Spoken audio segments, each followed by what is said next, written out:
Je vous avais dit quoi cet après-midi? Que la RDC allait maîtriser le Portugal. Allez voir ma vidéo, ça rigolait dans les commentaires. Et regardez maintenant, fin du match, un partout. Bref, je tiens à féliciter la RDC. Premier match de leur histoire en Coupe du Monde et ils arrivent à accrocher le Portugal. Alors certes, c'était quasiment une domination totale du Portugal, mais les Congolais n'ont pas triché. Ils sont allés au bout de leurs idées. À chaque contre-attaque, les Congolais jouaient les coups à fond. Alors certes, Bakambu a loupé des occasions, mais je peux vous garantir que son travail est extraordinaire. Il a pesé sur la défense portugaise. Il a gratté énormément de ballons. Sans parler de Wissa, le buteur du soir. Franchement, son retour fait extrêmement du bien. Et bien évidemment, à souligner la défense centrale. Chancel Bemba, Toazembe, c'est tellement puissant. Tout le monde pensait que le Portugal allait écraser les Congolais, mais finalement, un partout, comme je l'avais dit. Je suis tellement content pour vous, les Congolais, vous méritez. J'espère de tout cœur, vous irez le plus loin possible dans cette compétition.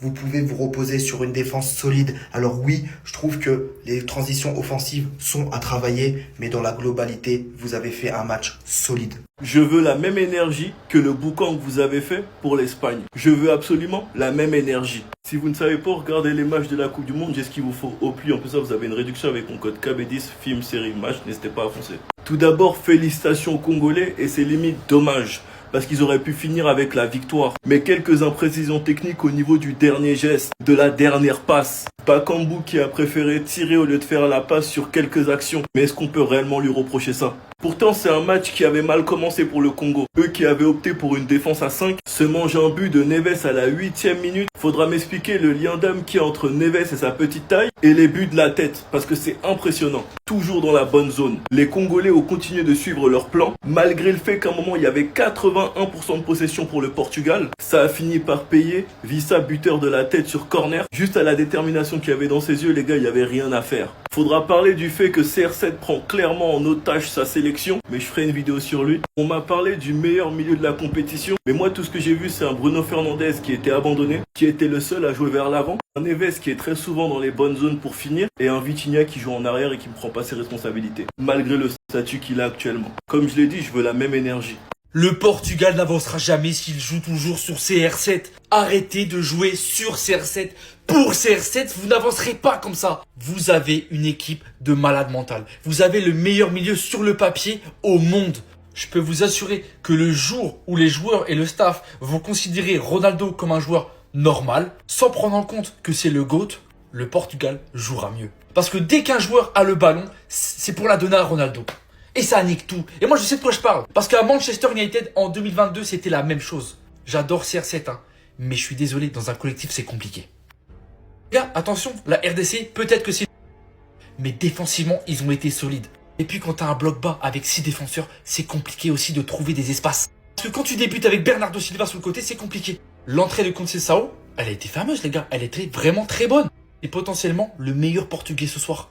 Moi, grand fan de Bruno Fernandes, je suis déçu de son match. Parce que oui, c'est vrai, aujourd'hui, c'était le seul qui créait les occasions. Chaque occasion, ça venait de Bruno Fernandes. Mais c'est pas suffisant. On est en Coupe du Monde, tu dois faire mieux. Après, je vais pas mentir, t'es pas aidé par tes coéquipiers. La passe, elle est splendide. Il est pas capable de la reprendre. T'as Conceição, qui préfère la passer à CR7. Après, c'est CR7, il a tiré, c'est normal. Mais t'as Bruno qui est juste derrière. Et après, on va encore critiquer Bruno Fernandes. Parce qu'il a pas été décisif aujourd'hui. On va critiquer Bruno Fernandes parce que lui, il tente des choses. Il essaye d'amener une action. Il essaie de gagner le match. Pendant que Vitinha préfère faire des passes en retrait. Préfère jouer avec ses coéquipiers sans prendre de risques. Et puis pour finir là-dessus, CR7 pour moi, pas titulaire. Attendez.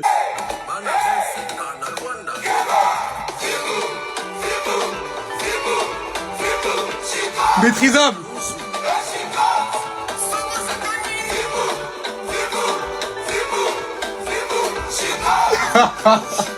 La vérité, avant le match, ça m'a dit CR7, tu vas inscrire les 1000 buts contre le Congo.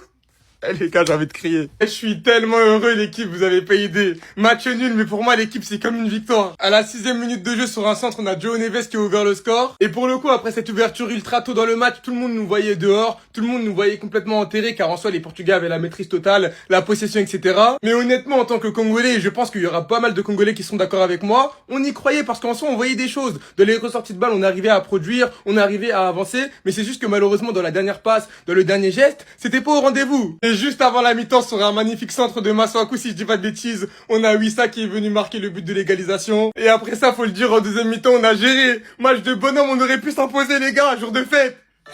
Ah, jour de fête. Les Portugais, vos immaîtrisables. Pour son retour en Coupe du Monde depuis 52 ans, le Congo ne perd pas son premier match aujourd'hui contre le Portugal. Égalité 1-1 partout dans un match qui était assez fermé avec très peu de situations, que très peu de réelles occasions. Un match où le Portugal l'a maîtrisé dès le début, a instauré 5-10 minutes de très grande qualité. À l'image du premier but et du seul but du Portugal, le but de João Neves, de la tête, incroyable. C'est le plus petit de l'équipe, mais c'est le mec qui a le meilleur jeu de tête d'Europe. C'est une folie de marquer autant de buts de la tête avec le PSG et aujourd'hui avec le Portugal. Sur un très bon centre de Neto qui va récompenser une première mi-temps, le Portugal a eu énormément le ballon. On le sait, ils ont le meilleur milieu de terrain de la compétition. Vitinha, Neves, Bruno, même Bernardo Silva qui est sorti à la mi-temps. Donc pour la maîtrise du ballon, il n'y a pas de souci, seulement dans l'avant-dernière passe, dans le dernier geste. Évidemment, on nous parlera de ça côté Cristiano Ronaldo. Encore plus avec le contraste de Messi hier soir. Mais Ronaldo, dans son âge, dans sa manière de jouer, etc., on voit qu'il ne surjoue pas, on voit qu'il n'essaye pas de travestir ce qui peut apporter cette équipe du Portugal. C'est un joueur qui, encore plus, est un joueur de bout de chaîne. S'il n'y a pas des ballons sur lui, si on ne l'alimente pas, c'est clair que Ronaldo, 24 ballons touchés, c'est quasiment insuffisant. Seulement 3 passes vers l'avant et 16 vers l'arrière, 0 tir cadré, 0 détentré, 0 faute subie et 0 d'aide défensive. Bon, ça va un peu rien dire, mais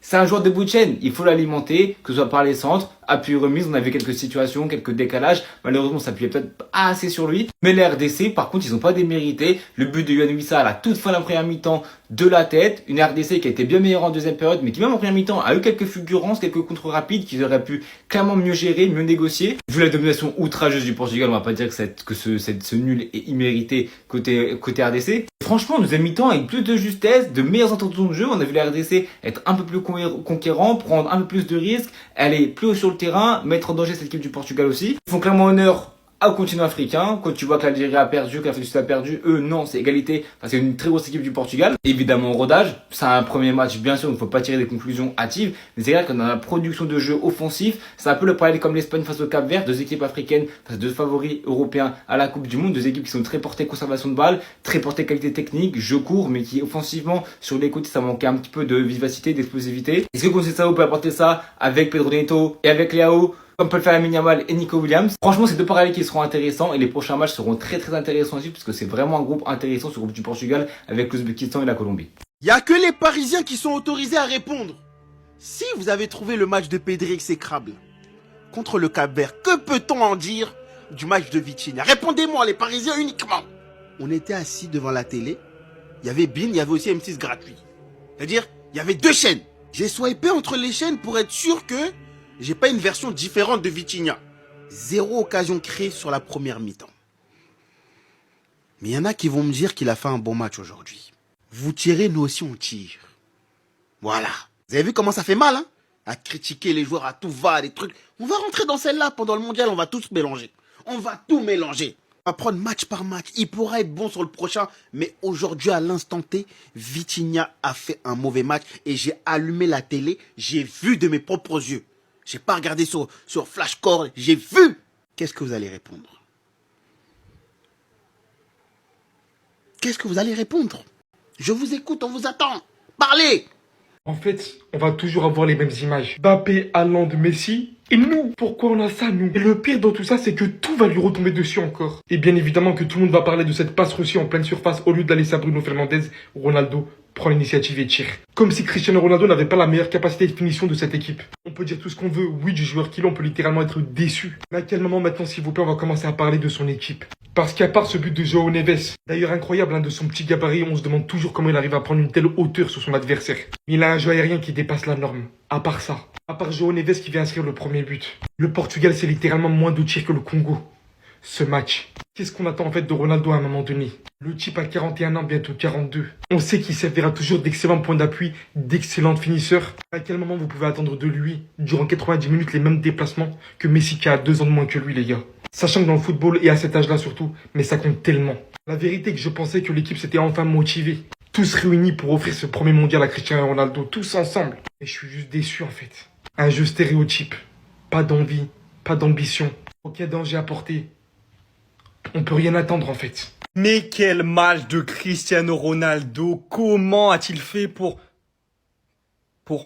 Mais attendez, Ah non, il a rien fait. Après la presta légendaire et le triplé de Lionel Messi hier soir à 3h du matin, l'ancien t'était attendu au tournant. Pour ton match d'ouverture, tu as posé un énorme caca culotte, la prestation de Cristiano Ronaldo, mais même Bakambu, il a fait mieux. Il est tombé sur une équipe de la République démocratique du Congo. En fait, ils sont venus à 11, ils ont posé leurs 22 couilles sur le terrain et ils ont fait une presta, mais honnêtement, c'était exemplaire. Les Parisiens, vous aviez beaucoup d'énergie lors du match nul de l'Espagne pour Van et Pedri, alors que c'était le meilleur milieu sur le terrain. Aujourd'hui, on pense quoi de la presta de Vitinha? Non, mais parce que voilà, sur les trois, c'est clairement le pire des milieux de terrain. On a Joao Neves qui a posé une masterclass, qui a été buteur, Bruno Fernandes qui a été dangereux à chaque attaque, mais lui, on souffle, hein. Enfin bref, pour ceux qui doutaient encore du débat des GOAT, franchement, si vous avez vu le match de Cristiano aujourd'hui, ça a été mais d'un ridicule. Il vole le ballon sur une PES à Bruno Fernandes pour essayer de marquer tout seul. Il tire à côté.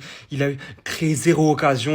C'est proche du zéro pointé, Cristiano. Maintenant que Lionel Messi a mis son triplé et qu'en plus, il y a eu sur aucun des 3 buts un penalty, vous l'appeliez Pessi pour la Coupe du Monde, etc. Mais lui, en fait, quand il n'y a pas de penalty, il met pas de triplé, il met même pas de but tout court. Vous avez aucune couille et vous avez aucune honte. La prestation que vous proposez ce soir, le Portugal, c'est une énorme merde. Et franchement, c'est une honte parce que franchement, le 1-1, c'est très gentil. Le Congo, ils doivent gagner tous les jours. Vous avez aucune honte. C'est quoi ce match de merde? J'ai jamais vu ça. Roberto Martinez, pose ta démission tout de suite. Et où la sélection là, vous me le virez là. Vous faites comme la Tunisie, j'ai rien à foutre. Et Cristiano Ronaldo, tu passes tous le putain de la compétition sur le banc. On veut plus te voir titulaire. À part Neves, il n'y a personne qui a des couilles dans cette équipe. Personne n'a fait un bon match. Vous avez tous été nuls. Diogo Costa, tu pues la merde. Roberto Martinez, ton marquage en zone sur corner, plus jamais la putain de ta race. C'était une honte. Et les corners, Bruno Fernandes, tu les tires plus jamais. C'est pour qu'à la fin, ça finisse dans les bras du gardien. J'en peux plus. Je vais péter un câble avec eux. Bravo au Congo. Ils ont totalement fait un meilleur match que nous. Le match nul, il est même démérité pour eux. Ils doivent normalement gagner, frère. Je vous mens pas, j'ai trop la haine. Une prestation comme ça, premier match de la Coupe du Monde, avec l'équipe qu'on a, mais Roberto Martinez, je te jure, j'ai envie de te maudire sur 50 générations. Même avec Fernando Santos, je vous jure qu'on aurait réussi à gagner ce match d'une manière honteuse, hein. Mais on l'aurait gagné au moins.